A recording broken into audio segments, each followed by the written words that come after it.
Lux hotel உரிமையாளர், ஐக்கிய மக்கள் சக்தி அமைப்பாளர் குடுமிஜயாவை பெண்கள் நையப்புடைத்து சாணி அடித்தனர்.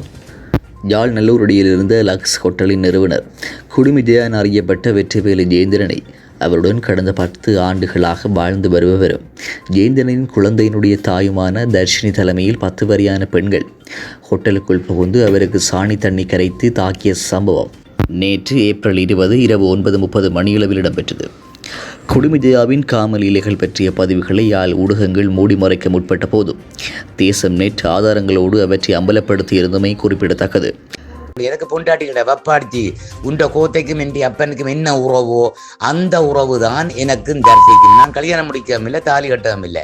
பிறந்த குழந்தைக்கு என் அப்பன் உனக்கு தான் அப்பன் சைன் பண்ணானே, அதே மாதிரி தான் நானும் அந்த பிள்ளைக்கு சைன் பண்ணிக்கிறேன். தவிர அவள் எனக்கு பொண்டாட்டி அல்ல, தாலியும் கட்ட இல்லை, நான் டிவோர்ஸும் நடத்தி இல்லை, அவளுக்கு நான் ரெஜிஸ்ட்ரேஷனும் பண்ணல. அப்புறம் என்ன மசித் கதைக்கிறீங்க?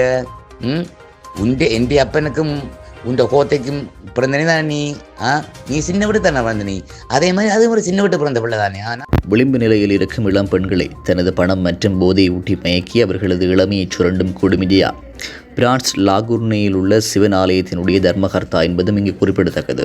அந்த ஆலயத்தினுடைய வருமானத்திலேயே நல்லூரில் உள்ள காம விடுதியையும் போதைப் பொருட்களையும் பயன்படுத்தி ஜெயேந்திரன் இளம் பெண்களை துஷ்பிரயோகம் செய்து வருகிறார்.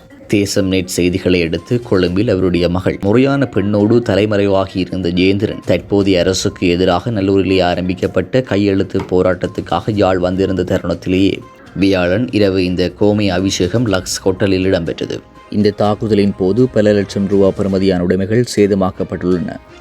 இவரை தாக்குவதற்கு இவருடைய மனைவியாகவே கடந்த 10 ஆண்டுகளாக வாழ்ந்து வரும் தர்ஷினி 10 வரையான பெண்களை அழைத்து கொண்டு லக்ஸ் ஹோட்டலுக்குள் சென்று இத்தாக்குதலை மேற்கொண்டிருந்தார்.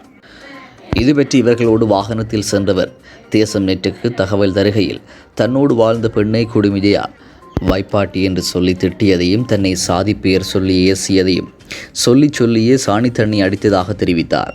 இச்சம்பவத்தை அடுத்து அங்கு போலீசார் விரைந்தனர். இப்பிரச்சனையை குடுமிஜயா அரசியல் பிரச்சனையாக்க முயன்று சாதி ஒடுக்குமுறைக்கு எதிராக குரல் எழுப்பி வரும் அருண் சித்தார்த் தான் தன்னை தாக்கியதாக போலீசாரிடம் குற்றம் சாட்டியிருந்தார். ஆனாலும் தாக்குதலில் ஈடுபட்டவர்கள் அருண் சித்தார்த்தின் உறவினர்களாக இருந்த போதும் அனைவருமே பெண்கள்.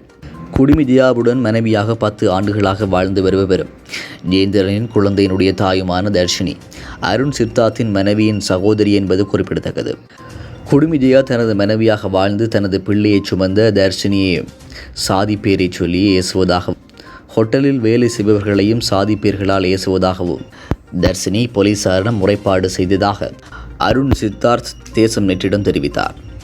அருண் சித்தார்த்தின் சாதியத்துக்கு எதிரான குரல் பற்றிய முழுமையான நேர்காணல் தேசம் நெற்றில் விரைவில் வெளிவரும். குடுமிஜயாவின் முதல் மனைவி கடந்த 10 ஆண்டுகளாக விவாகரத்து கேட்டு இவ்வழக்கு இன்னமும் இழுபட்டு வருகிறது. மார்ச் 29 நடைபெற வேண்டிய வழக்கைத்தான் மருத்துவ சிகிச்சைக்காக இந்தியா செல்ல வேண்டியுள்ளது என்று பொய் சொல்லி ஜெயேந்திரன் ஒத்திவைத்திருந்தார். ஆனால் ஜெயேந்திரன் இந்தியா செல்லவில்லை. தற்போது இவ்வழக்கு இம்மாத இறுதிக்கு திகதியிடப்பட்டுள்ளது. ஜெயேந்திரனின் முதல் மனைவி சார்பில் பாராளுமன்ற உறுப்பினர் சட்டத்தரணி M.A. சுமந்திரன் வாதிடுகின்றார்.